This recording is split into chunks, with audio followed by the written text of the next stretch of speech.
Capítulo 18. Instrucciones orales secretas. En ese momento ambiguo y extraño está presente nuestra mente sabia. Allí mismo, en la incertidumbre de nuestro caos cotidiano, está nuestra mente sabia. A veces a última hora de la noche o durante un largo paseo con un amigo, nos encontramos comentando nuestras ideas respecto a cómo vivir y actuar y qué es importante en la vida. Si estudiamos budismo y practicamos meditación, puede que hablemos del no-yo y del vacío, de la paciencia y la generosidad, del amor y de la compasión. Puede que hayamos leído u oído alguna enseñanza que haya puesto del revés nuestra forma habitual de ver las cosas. O quizá sentimos que hemos vuelto a conectar con una verdad que siempre hemos sabido y que, si pudiéramos saber de ella aún un poco más, haría deliciosa nuestra vida. Contamos a nuestros amigos nuestro anhelo de soltar la enorme carga que siempre hemos llevado. De repente estamos muy animados y sentimos que es posible. Hablamos a nuestros amigos de la inspiración que sentimos y de cómo abre nuestras vidas.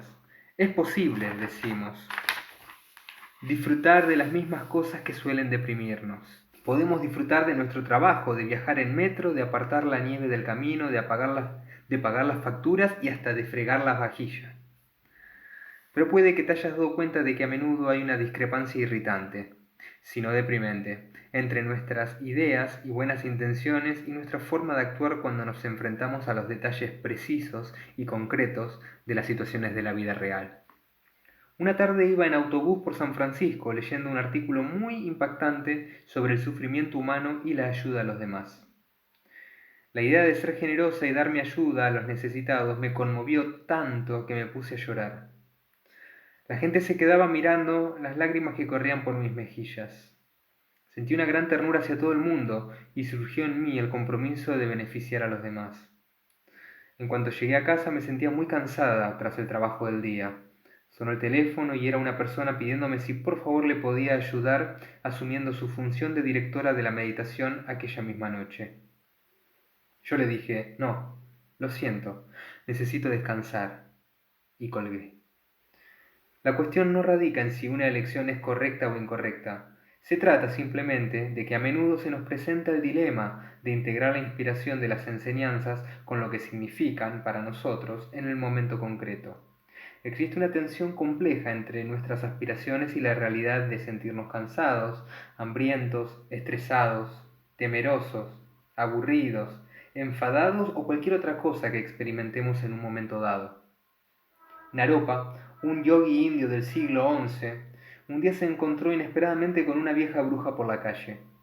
Ella parecía saber que él era uno de los eruditos más importantes del budismo en India, y le preguntó si entendía las palabras escritas en el gran libro que portaba en sus brazos. Él dijo que sí, y ella se puso a cantar y a bailar alegremente. A continuación le preguntó si comprendía el significado de las enseñanzas que contenía el libro. Pensando en agradarla todavía más, volvió a decir que sí, pero en ese momento ella se puso furiosa y le gritó que era un hipócrita y un mentiroso. Aquel encuentro cambió la vida de Naropa.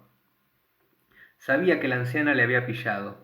En realidad, solo comprendía las palabras y no el significado interno profundo de las enseñanzas que podía exponer tan brillantemente. En ese mismo punto es donde también nosotros, en mayor o menor medida, nos encontramos. Podemos bromear con nosotros mismos durante cierto tiempo pensando que entendemos la meditación y las enseñanzas, pero en algún momento tenemos que enfrentar la realidad.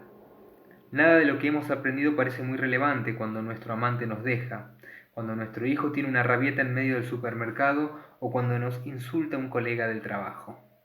¿Cómo nos trabajamos el resentimiento cuando el jefe entra en la habitación gritándonos? ¿Cómo reconciliamos esa frustración y humillación con nuestro anhelo de ser abiertos y compasivos y de no dañarnos a nosotros mismos ni a los demás? ¿Cómo durante la meditación combinamos nuestra intención de permanecer alerta y ser delicados con la realidad de que nos sentamos y nos quedamos dormidos inmediatamente? Y las veces que nos sentamos y nos pasamos todo el rato pensando en cuanto deseamos algo o a alguien que hemos visto de camino a la sala de meditación, o cuando nos sentamos y nos contorsionamos toda la mañana porque nos duelen las rodillas y la espalda y estamos hartos y aburridos. En lugar de estar calmados, despiertos y sin ego, nos encontramos más nerviosos, irritables y densos que de costumbre. Este es un lugar muy interesante en el que encontrarse. Para el practicante es un lugar extremadamente importante. Cuando Naropa, buscando el significado que estaba detrás de las palabras, se encaminó en busca de un profesor, se encontró constantemente en este mismo aprieto. Intelectualmente lo sabía todo sobre la compasión, pero cuando se encontraba con un perro sucio y pulgoso miraba hacia otro lado. Asimismo lo sabía todo sobre el desapego y el no juzgar, pero cuando su profesor le pidió que hiciera algo que él no aprobaba, se negó. Siempre nos encontramos en ese mismo aprieto, en ese lugar donde buscamos alternativas al hecho de estar simplemente presentes. En un lugar incómodo y vergonzante donde a menudo la gente es como nosotros se rinde. Es un lugar incómodo y vergonzante donde a menudo la gente como nosotros se rinde. Nos gustan la meditación y las enseñanzas cuando nos sentimos inspirados y en contacto con nosotros mismos, en el camino correcto.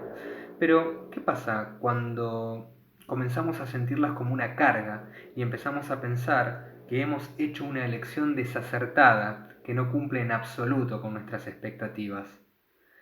Las personas con las que practicamos no nos resultan ya del todo cuerdas.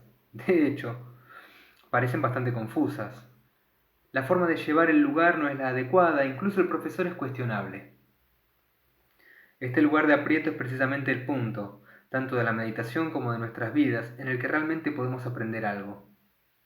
Este punto en el que no podemos tomarlo o dejarlo, en el que nos hallamos entre la espada y la pared, atrapados en nuestras ideas elevadas y la crudeza de lo que está sucediendo ante nuestros ojos, este es en verdad un lugar auténticamente fructífero.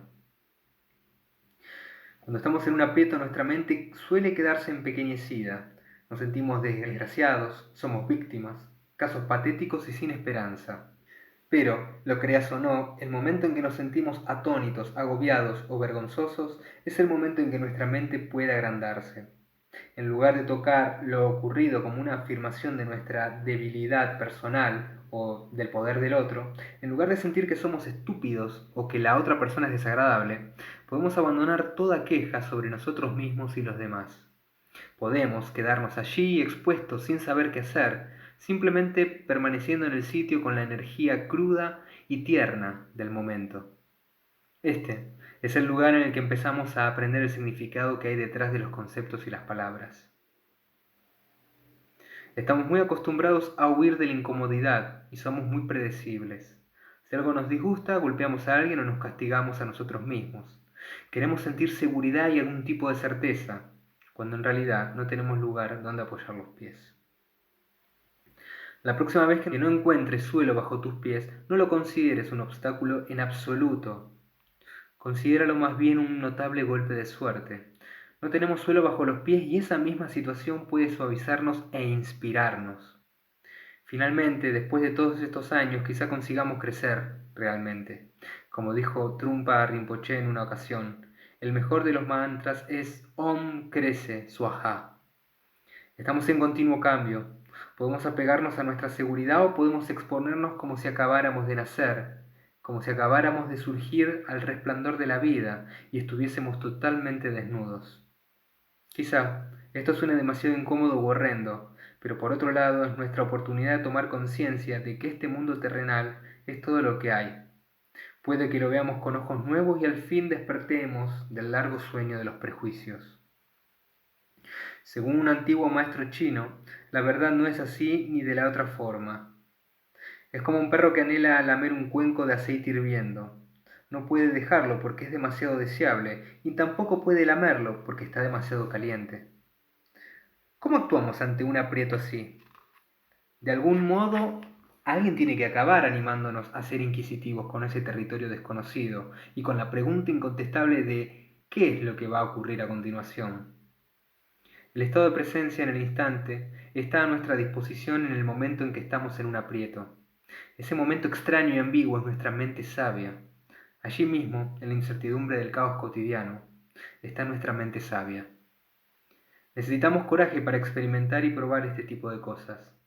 Es muy expuesto y quizás sintamos que no estamos preparados para ello, pero esa es la cuestión. Ahí mismo, En ese mismo sentimiento de inadecuación e inquietud está nuestra mente sabia.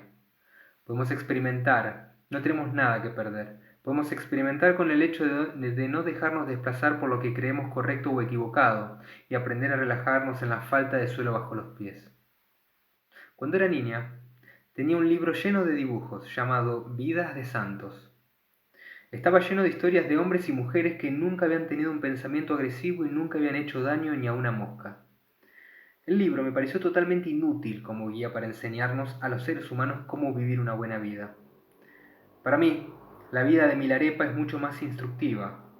Con los años, a medida que leía y volvía a leer la historia de Milarepa, descubría consejos para mi propia vida cuando me quedaba atascada y parecía no poder avanzar. Para empezar, Milarepa era un asesino.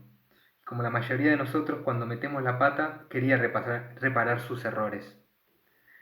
Y, también como la mayoría de nosotros, a menudo se rompía la cara mientras buscaba la liberación. Mintió y robó para conseguir lo que deseaba. Se deprimía tanto que tenía arranques suicidas y sentía nostalgia de los viejos tiempos. Como nos ocurre a la mayoría, en su vida había una persona que le ponía a prueba constantemente y hacía estallar su apariencia de santo. Incluso, cuando casi todos lo consideraban uno de los hombres más santos del Tíbet, su vengativa tía continuaba pegándole con palos e insultándole, y él tenía que seguir pensando qué hacer en esas situaciones tan humillantes. Podemos sentirnos agradecidos de un largo linaje de profesores que haya dedicado a mantenerse en su lugar en medio de grandes aprietos. Sufrieron pruebas, fracasaron y continuaron explorando cómo permanecer en su sitio, sin buscar suelo sólido bajo los pies. Practicaron sin descanso a lo largo de toda su vida para no renunciar a sí mismos, y no salir huyendo cuando se quedaban sin conceptos y sin sus nobles ideales. Desde su propia experiencia nos transmiten sus ánimos para que no pasemos por encima del gran aprieto, sino que lo observemos directamente tal como es, no solo con el rabillo del ojo. Nos enseñan a experimentar el gran aprieto plenamente, no como algo bueno o malo, sino como algo incondicionado y ordinario. Este es el tipo de instrucción que Naropa recibió de su profesor Tilopa cuando se dispuso a encontrar el significado profundo de lo que ocurre en el sendero. Ojalá que podamos ser tan valientes como él en nuestro intento de descubrirlo.